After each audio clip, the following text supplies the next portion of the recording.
안녕하십니까. 반갑습니다. 아. 네, 저는 MC 메타라고 하고요. 제가 소속돼 있는 팀은 가리온이라고 하는 한국 힙합 팀입니다. 네, 반갑습니다. 그리고 오늘 그 힙합이 사진이 이렇게 네, 험상궂은 사진이 힙합 이즈 원이라는 이 강연의 형태로 들었는데 이렇게 마이크 임팩트에서 주최하고 이렇게 주관해서 만드신 좋은 행사에 초대해 주셔서 참 영광으로 생각하고 또 이렇게 많은 분들 오셔가지고 감사드립니다. 네, 고맙습니다. 제가 그냥 유선 마이크 써도 돼요 혹시? 예, 유선이 제가 더 전 좀 네.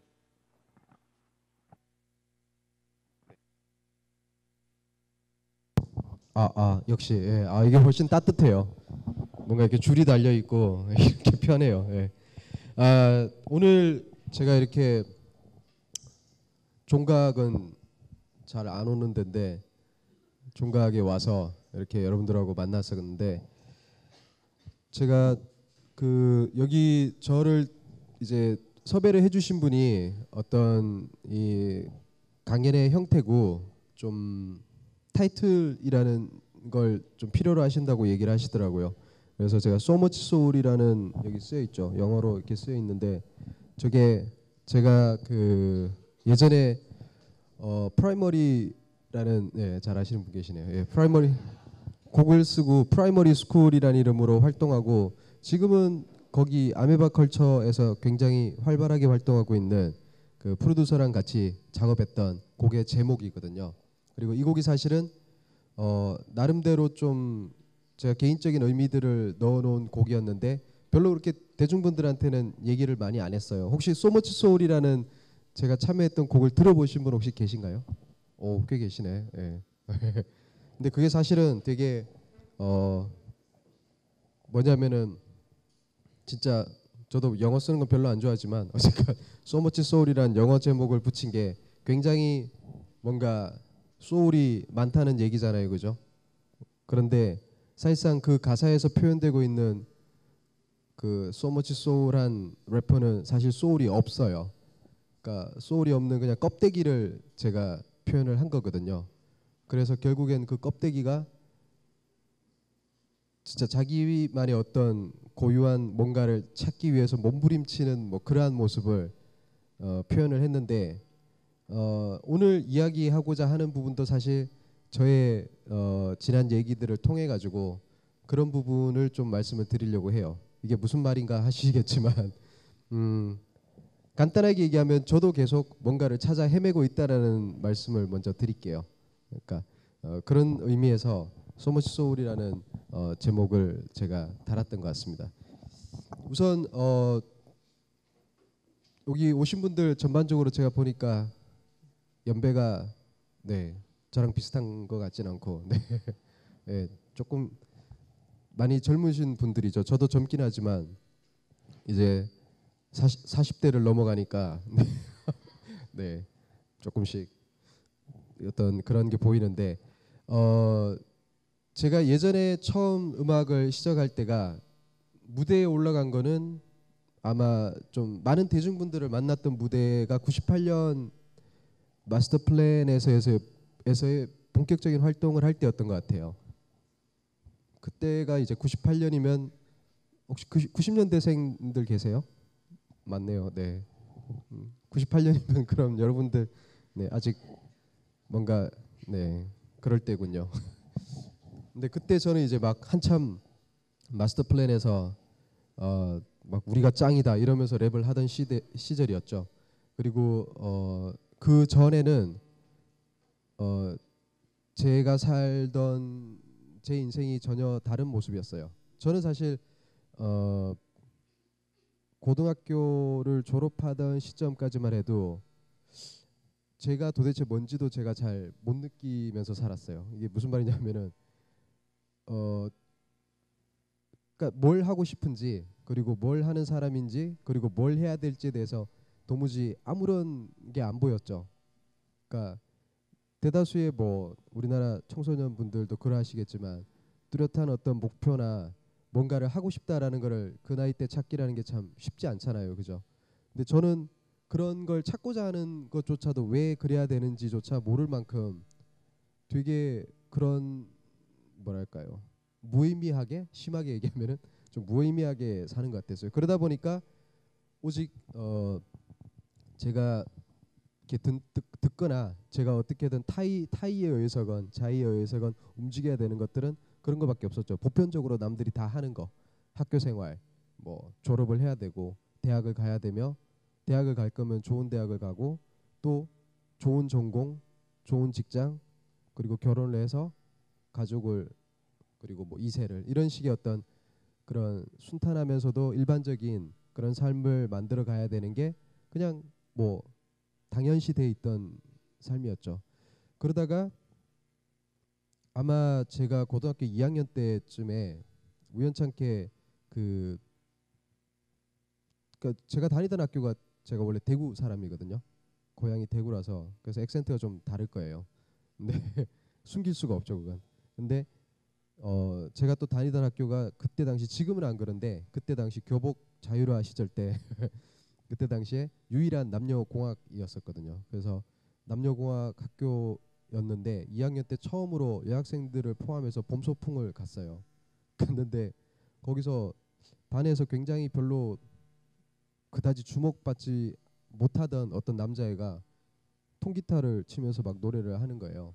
근데 굉장히 인기를 끌었어요. 수많은 여학생분들이 막 다 모여가지고 굉장히 막, 네, 그 순간 이제 저도 무의미한 삶에 갑자기 의미가 생겼죠. 근데 사실 남자들이나 여자분들이나 좀 그런 이성에 대한 그런 건 좀 큰 동기부여가 되지 않습니까? 그래서 우리가 이렇게 벌레처럼 살면 안 되겠다. 그때 친구들끼리 우리도 뭔가 좀 멋있게 어필할 수 있게 음악을 하자.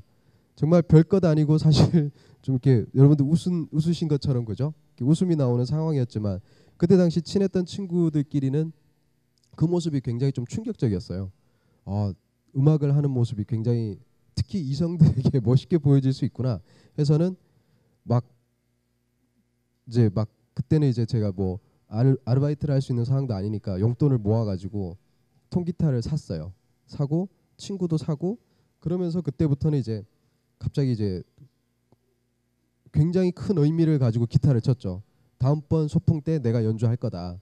그리고 그때는 약간 배틀이 된 거죠. 그때는 내가 이제 더 인기를 끌 것이다, 이런 생각으로 연주를 했는데 하다 보니까 조금 심각해졌어요. 어떻게 됐냐면 너무 좋아한 거예요, 기타 치는 거를. 연주하는 걸 너무 좋아해서 그냥 소풍이고 뭐고 조금 더 연주 실력을 더 좋게 하고 더 이제 막 뭐랄까요, 잘하고 싶은 생각이 든 거예요. 그러다 보니까 자연스럽게 여기 이제 좀 뭐 연주하시는 분들 계시겠지만 기타를 잡기 시작하면은 더 이제 그 기타가 어떤 대표적인 장르에 또 빠져들게 되잖아요. 그게 락 음악이지 않습니까, 그죠? 그래서 락 음악을 들으면서 자연스럽게 통기타는 이거는 진짜 기타의 절반밖에 안 된다. 일렉을 잡아야 돼, 이렇게 된 거죠. 그래서 전기 기타를 장만하려니까 그건 이제 가격도 너무 비싸고, 그래서 그러면 대학을 가서 준비를 하자. 약간 이런 식으로 가버렸어요. 그러니까 어떤 얘기냐면은 그다지 공부에도 취미가 없었고 그냥 부모님의 어떤 그 성화에 못 이겨 내지는 그냥 그러려니 그럴 수밖에 없다. 내 삶이 그거밖에 지금 없으니까라는 생각으로 그냥 겨우겨우 학교 나가고 공부도 되게 못했죠. 공부도 잘 못하고 그냥 그러다가 기타를 잡고 그때부터 뭐가 이렇게 다 의미가 생겨버렸어요. 그래서 저는 고3 때 한참 막, 지금 이제 수능이지만 그때는 학력 네. 네. 이거 참 이런 말 할 때마다, 네. 어쨌든 수능이 아닌 시대였는데 그래도 어차피 비슷해요.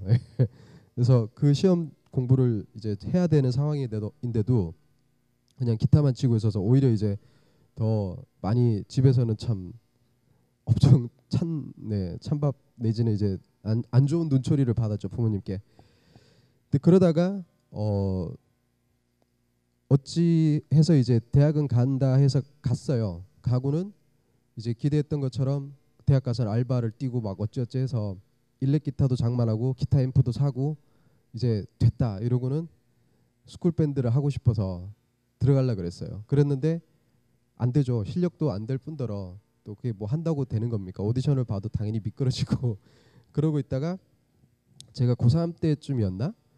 이 락 음악을 기타를 연주하고 락 음악을 듣다 보니까 굉장히 그 장르 음악에 대한 무슨 묘한 고집 같은 게 생기더라고요. 그러니까 쉽게 말하면은 내가 듣는 음악이 최고다.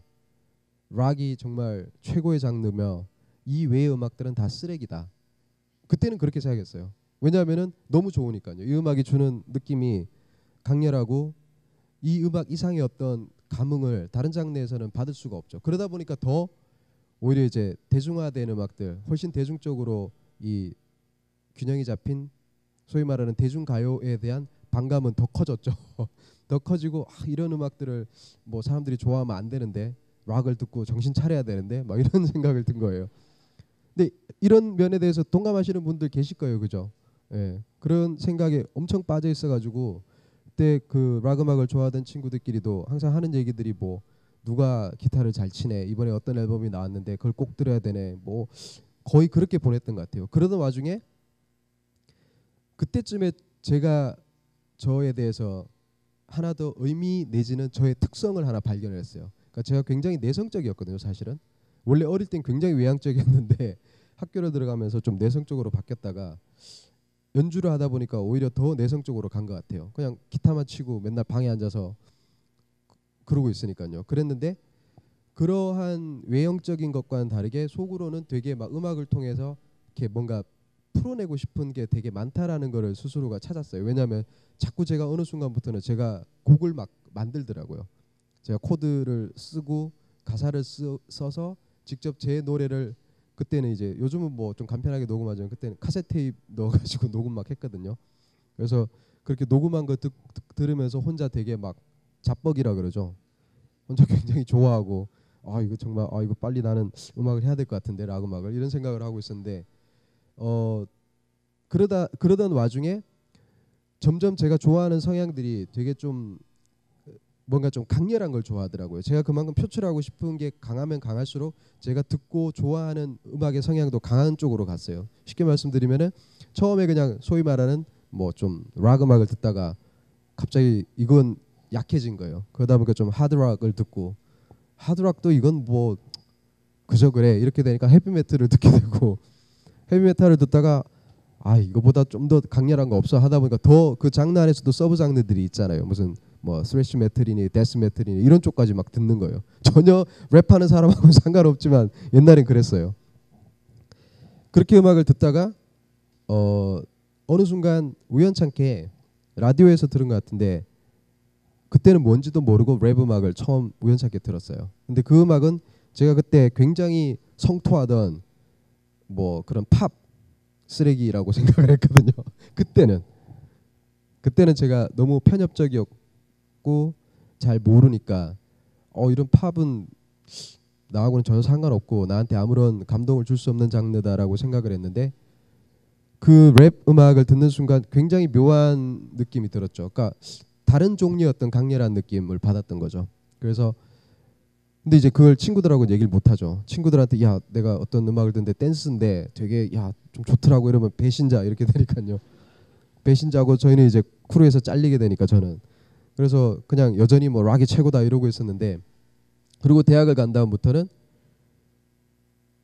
또 하나의 이제 제가 말씀드린 것처럼 새로운 그 발견된 그 의미에 대해서 제 모든 게 또 초점이 맞춰지더라고요. 기타를 놓아버렸어요. 그때부터 놓아버리고, 요즘 이제 그런 표현들 하지 않습니까? 혹시 아시나 모르겠는데 뭐 힙덕, 그죠? 힙덕후 혹시 들어보셨나요?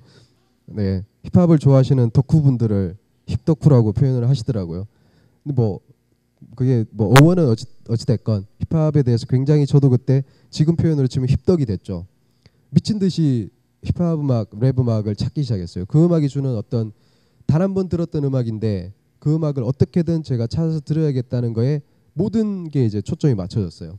그러다 보니까 동네나 아니면 뭐 시내 중심에 아는 레코드샵의 사장님한테 막 흑인 아니면 뭔가 이런 느낌의 곡이 있으면은 앨범을 좀 구해달라 부탁을 해가지고 그분이 이제 뭐 어디서 가져오시거나 한 번씩 들어가실 때 요즘도 그렇게 표현하시나 모르겠는데 그때 뭐 보따리 표현하신 게 있거든요. 이렇게 몰래 가져오시는 그런 걸 이제 좀 웃돈을 얹어서 팔고 이랬었거든요. 그래서 그런 음반들을 사기 시작했고 제가 대학 들어갔을 때 놀랄 수도 있겠구나. 제가 대학 들어갔을 때 CD가 나왔어요. 네. 네, CD라는 게 없었어요. 저 고등학교 때. 예. 그래가지고 예, 굉장히 놀라시네 생각보다. 네.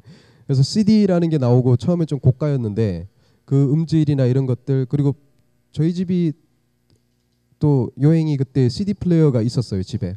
그래서 그걸 저 혼자서 이렇게 막 돈을 모아서 CD를 사면은 이제 감상을 할 수 있었던 거죠. 그래서 CD로도 그렇고 굉장히 귀하게 이제 혼자만의 이제 이 랩 음악을 듣는 세계가 시작이 됐죠. 그러면서 저한테는 힙합이 굉장히 큰 새로운 의미가 됐었어요. 무의미한 삶에서 좀 심할 정도로 심한 의미가 됐죠. 그러니까 학교 생활을 하면서도 게다가 또 저는 군대도 가야 되니까 어차피 좀 이렇게 표현하면 너무 부정적인지 모르겠지만 군대 가기 전에 그렇잖아요 다들. 군대 이후의 인생이 어떻게 될지 모르니까 그전 삶에 대해서 하고 싶은 대로 가려는 욕망들이 좀 남자분들이 있다 보니까 저도 어차피 군대 갔다 와서 어떻게 될지 모르니까 일단은 내가 지금 너무 좋은 이 힙합 음악에 좀 집중을 했죠. 자연스럽게. 그러면서 또 하나의 가치가 생긴 게 저만 듣는 것 같은 거예요. 그때는. 왜냐하면 주변에 아무도 랩, 뭐 힙합, 심지어는 제가 갔던 레코드 가게 사장님도 이게 뭔데 너는 찾냐 자꾸 뭐 이게 좋아? 이런 식이었죠. 근데 저는 거기도 별로 그렇게 대꾸도 안 해줘. 그냥 주세요. 이러지. 괜히 사장님 아셔가지고 이 좋은 음반 나눠 듣기가 싫은 거예요.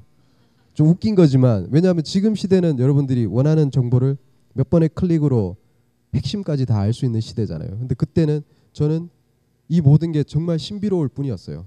제가 스눕독의 앨범을 처음 들었을 때 이 사람을 음악을 통해서만 그 사람의 랩을 통해서만 그 사람의 CD나 테이프나 제가 가지고 있는 이거 하나만이 그 사람 세계의 전부예요. 무슨 말인지 아시겠죠? 그러니까 저는 이 사람에 대한 정보를 이 음악 하나 말고는 얻을 데가 아무 데도 없는 거예요. 그러니까 이건 저한테 너무나 소중하고 저한테 엄청난 가치가 있는 거였죠. 그러니까 그거를 미친 듯이 들을 수밖에 없죠. 그렇게 대학 시절을 보내고 군대를 갔다 오고도 저는 여전히 힙합 음악, 랩 음악에 빠져 있었어요. 어렵사리 음반을 구했고 구할 수 있는 거는 음반밖에 없었어요. 왜냐하면은 또 놀라시겠는데 군대 갔다 와서도 제대하고 나서도 인터넷이 없었어요. 우리나라에. 네. 인터넷이 없었거든요. 많이 놀라시네. 인터넷이 없어서 뭔 정보를 얻을 수가 없어요. 하다못해 뭐 제가 힙합과 관련된 서적을 구하고 싶다든가 해도 어디서 그런 정보를 구하겠습니까? 그래서 그냥 뭐 음악만 들었어요. 음악만 듣다가 대학을 졸업할 때쯤 돼서 제가 제대하고 나서 부모님과 상의를 한 다음에 제가 더 공부를 하고 싶다고 말씀드렸는데 제가 집에 삼남매 장남이거든요. 남자 형제 2명 있고 제가 맞인데 삼남매 장남인데 사실상 그렇게 아버지께서는 이제 졸업하고 직장을 가지고 빨리 가정을 꾸리기를 이제 원하셨지만 제가 그때 처음 이제 아버지께 제 어떤 걸 좀 간구를 했던 것 같아요. 제가 좀 공부를 더 하고 싶고 대학원을 진학을 하고 싶다. 아버지께서는 참 그 쉽지 않은 결정이셨을 건데 결정을 해 주셨어요. 그러니까 너가 그러면 준비를 해보고 갈 수 있으면은 거기까지 내가 서포트를 해주겠다.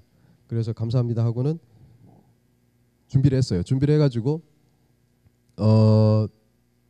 서울에 와서 제가 홍대랑 제가 또 의외로 제가 또 전공이 저는 공대거든요. 제가 지금은 아마 그 명칭이 없어지고 많이 이렇게 바뀌었을 건데 제가 원래 산업공학이라는 그 전공을 했었어요. 그 공대 쪽에 과였는데 산업공학 쪽에 학교가 많지가 않았었고 제가 갈 수 있는 데가 또 굉장히 제한적이었어요. 근데 제가 서울 쪽에서 이제 홍대랑 그다음에 동국대 두 군데를 넣었어요. 원서를 넣고 시험을 봤는데 의외로 시험은 동국대 시험을 되게 잘 보고 홍대 시험을 좀 어렵게 봤나 그랬어요. 그래서 동국대에 입학을 하겠구나 이렇게 생각했는데 결과는 반대로 나왔어요. 홍대가 합격하고 동대가 떨어졌더라고요. 그래서 그럼 홍대로 가자 해서 저는 근데 사실 홍대에 대한 정보가 아무것도 없었어요. 없고 저희 2집 앨범 혹시 들어보신 분 계신가 모르겠는데 거기 보면 12월 16일이라는 곡이 있어요. 그게 제 솔로 곡인데 12월 16일이 제 생일이거든요. 근데 거기 2절 가사에 보면은 뭐 12월 16일 아버지와 함께 난 서울역으로 이렇게 시작을 해요. 근데 실제 이야기 그대로예요. 12월 16일 제 생일날 아침에 새벽 기차 타고 서울역에 내렸는데 저도 이제 그때 깜빡하고 있다가 아버지께서 너 생일이잖아 이래서 아 생일인데요 이래가지고 근데 왔는데 바로 이제 또 저기 하숙방을 그때 하숙집을 구해야 됐었어요. 그래서 이것도 요즘 잘 안 쓰이는 용어인가요? 하숙집? 네 어쨌든 그래서 그 서울역에서 국밥 하나 딱 먹고 홍대로 왔어요. 그래서 동교동 쪽에 이제 하숙집을 구하고 아버지께서 이제 제가 처음 이제 온 거니까 같이 도와주신 거죠. 그리고 이제 학교 생활을 시작을 했는데 그때 이제 홍대에서 제가 그 전에 힙합 음악을 듣고 하던 것들이 거기서 이제 모든 새로운 또 시작점들이 막 열려요. 95년 12월 16일 날 올라왔는데 학기가 시작되고 너무 학교 생활이 좀 힘들었는데 힘들게 생활하던 와중에 저는 서울의 이 홍대 주변이 주는 그때 당시만 하더라도 저한테 엄청 문화적 이 충격이 컸어요. 맨 처음에 이제 아침마다 되게 밝은 시간인데 술에 취해서 다니는 사람들이 저는 하여튼 되게 충격적이었어요. 왜 이 시간에 술에 취해 있지? 왜 취해 있지? 이랬어요 그때는. 그리고 막 아침에 토사물 쪼아 먹는 비둘기 그런 것도 되게 충격적이었고 그래서 여긴 도대체 어딘가 이런 생각을 많이 했었는데 그런 와중에 제가 통신동호회 생활이 아니라 활동을 했죠. 통신동호회라고 BBS 예전에 뭐 전화선으로 접속하는 데에서인데 인터넷 전에 유행했던 게 있어요. 혹시 아시는 분 계세요?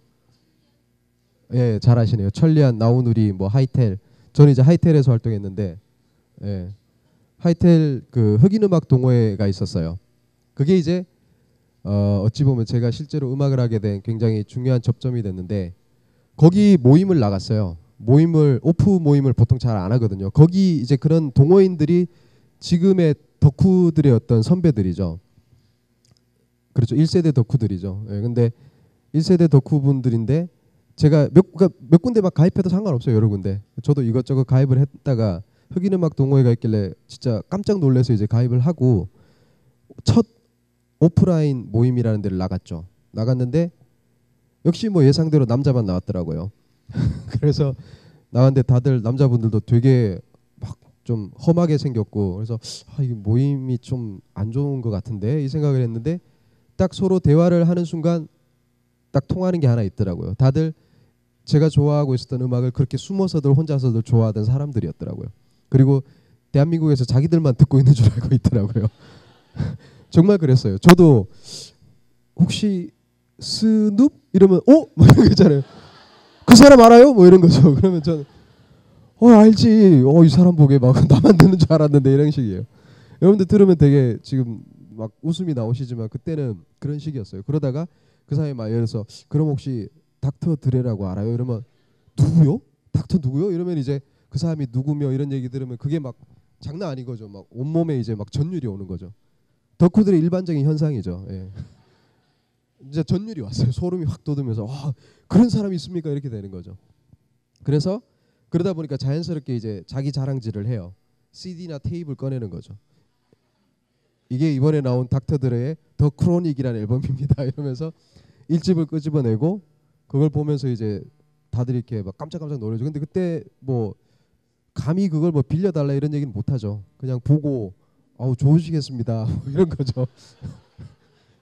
얼마나 웃겨요. 그러니까 좋으시겠습니다.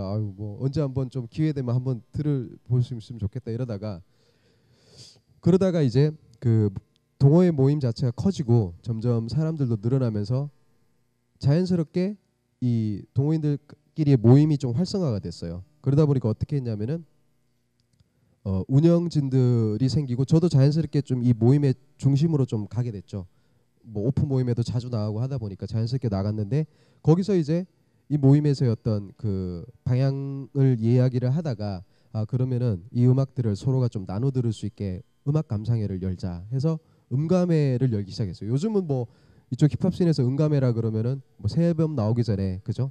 약간은 뭐 미리 들어보는 응감해 이런 정도지만 그때는 뭐 비슷하긴 하네요. 그때는 스눕의 새 앨범이 나오면은 200명이 모여서 응감회를 했어요.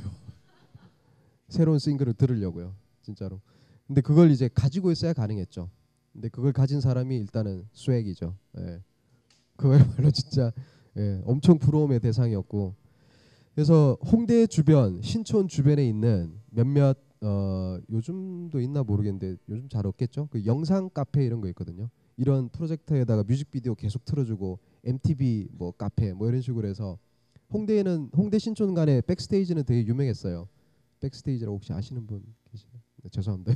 네, 백스테이지는 저도 자주 가고 막 봤는데 거기 주로 락 음악을 트는데 간혹씩 힙합이 나와요.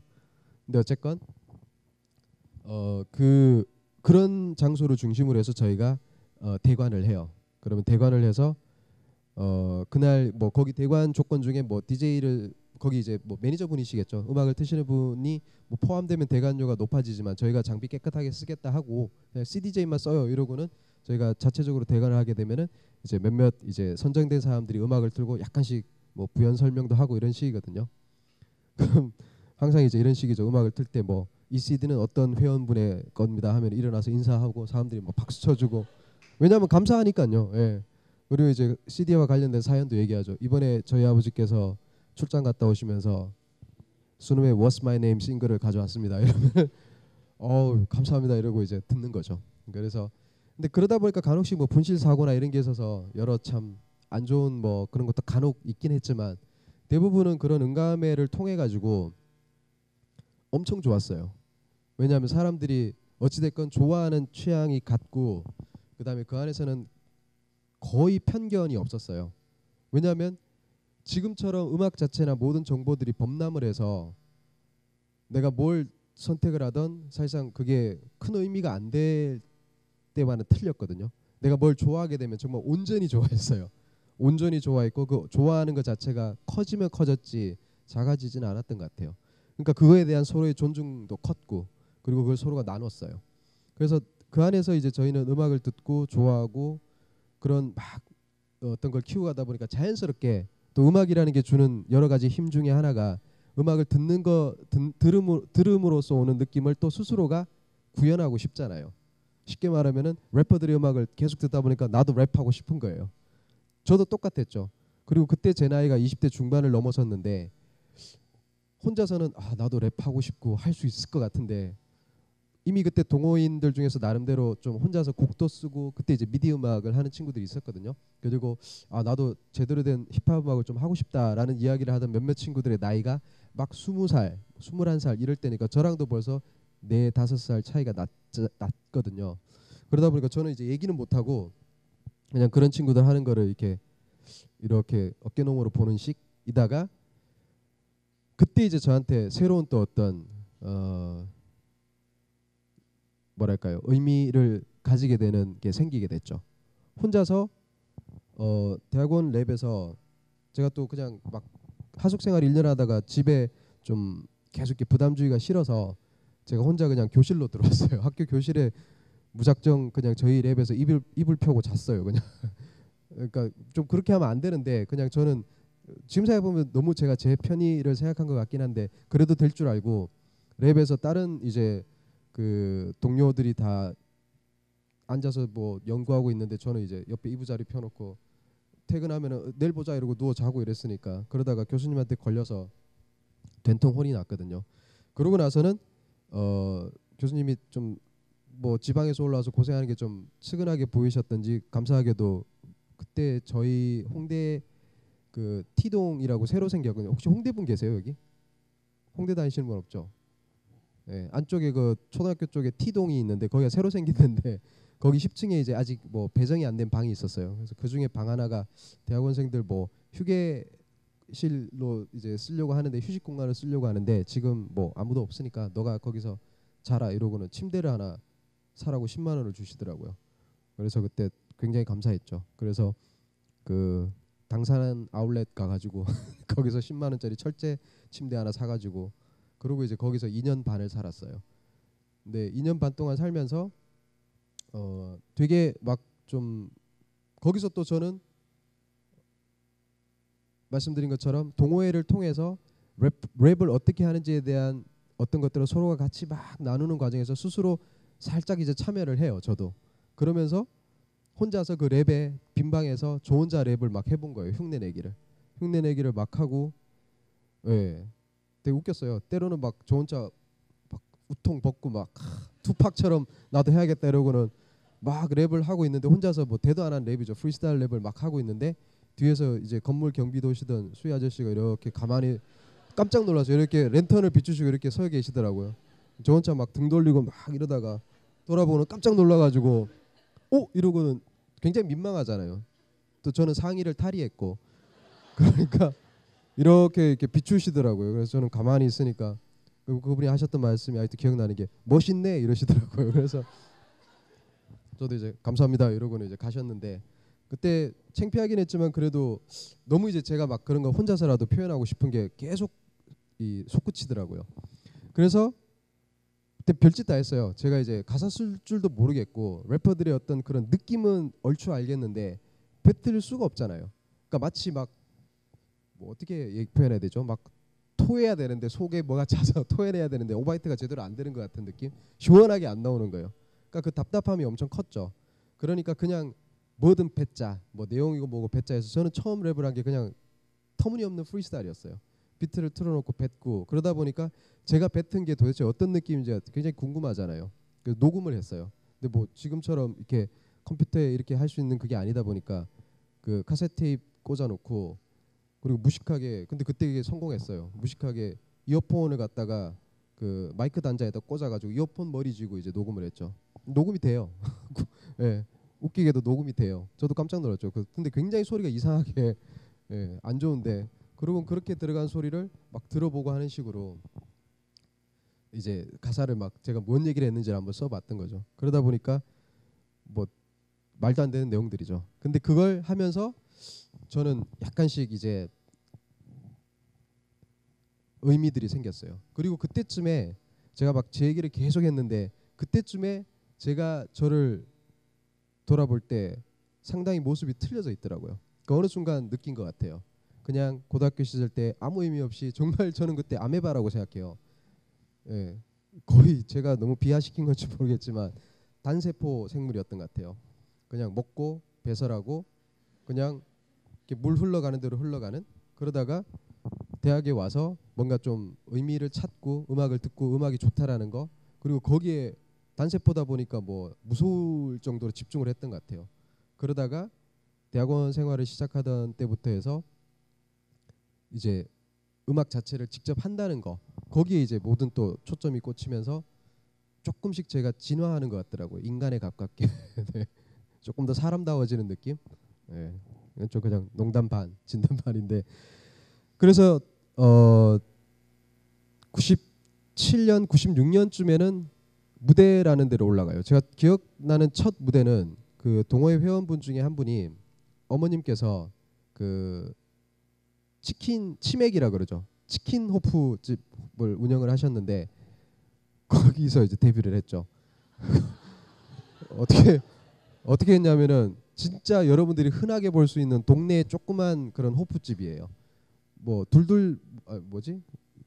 뭐 그런 건가? 예, 그런 비슷한 초기에 막 그런 브랜드가 붙는 그런 가게들 막 나오던 시점이었던 것 같아요. 잘은 모르겠어요. 근데 그 거길 갔어요. 갔는데 마이크는 노래방 마이크를 걔가 어디서 훔쳤나 샀나 해서 가지고 온 게 있었고 그리고 뭐 마이크 앰프 이게 연결할 데 없으니까 그냥 기타 앰프 같은 거에다 이제 꽂아 놓은 거예요. 꽂아 놓고 MR을 그때 당시 이제 그때쯤에는 그게 가능했어요. CD를 굽는 게 가능했어요. 그 기술이 나와서 저희는 충격받았어요. CD를 구워? 이렇게 된 거죠.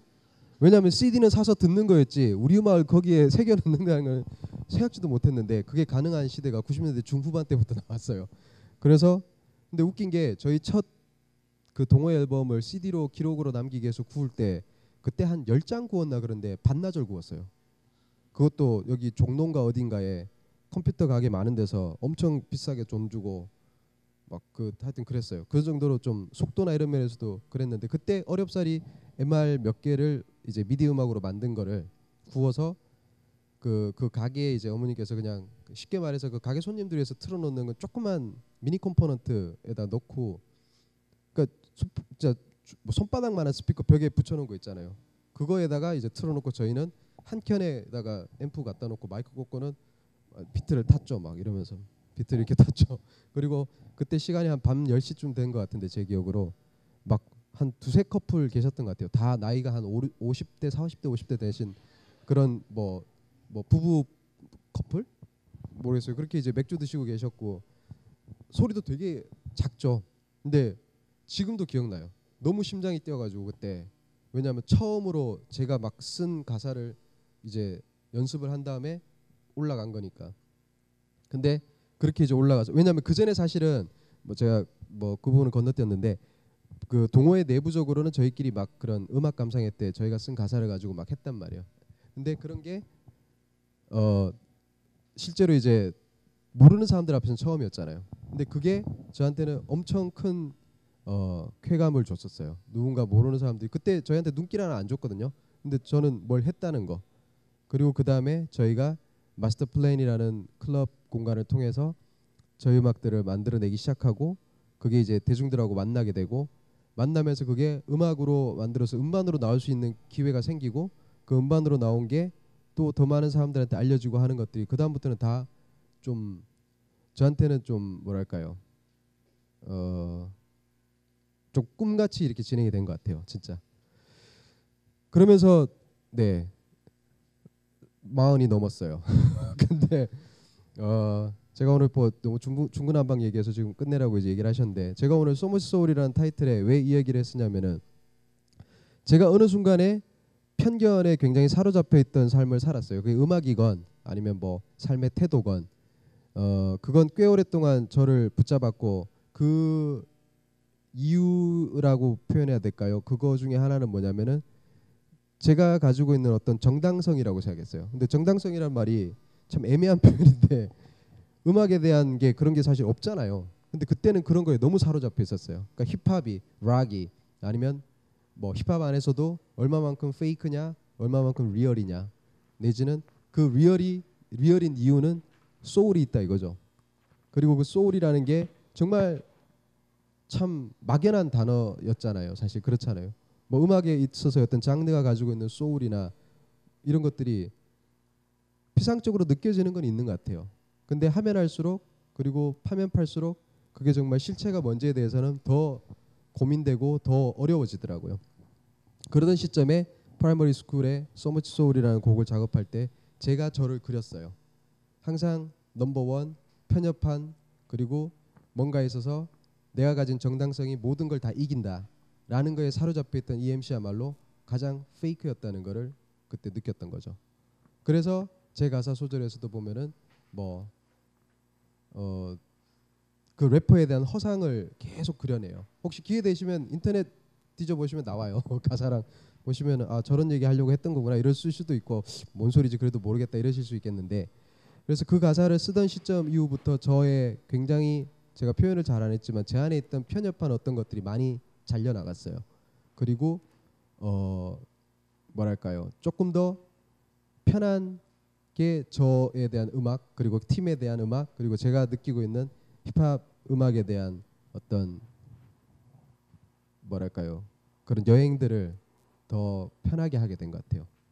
그래서 저는 뭐 음악을 하는 사람이지만 그래서 음악과 관련된 제 이야기를 이렇게 막 굉장히 중구난방 얘기를 했지만 여러분들한테 말씀드리고 싶었던 거는 그건 것 같아요. 그러니까 여러분들이 찾고 있는 여러분들 분야에 내지는 여러분들이 지금 하시고 있는 어떤 것들 직업이건 아니면은 그 삶 자체이시건 그 안에서의 어떤 그런 소울이라는 게 어떤 건지를 느끼시면은 좋은데 그러한 게 잘 안 느껴지신다면 혹시 내가 얼마만큼 어느 정도 편협함이 있어서 그런 게 아닌가라는 걸 한번 돌아보시면 어떨까. 그리고 그러한 편협함을 없앴을 때 조금 더 편하게 뭐 자신의 어떤 분야나 자기 자신에 대한 좀 소울을 찾을 수 있지 않을까 하는 걸 말씀드리고 싶어서 앞에서 엄청 설레발을 이렇게 했네요. 그래서 예, 좀 많이 오버된 것 같은데 이 정도로 예, 제가 말씀드리고자 하는 것을 마치겠습니다. 감사합니다.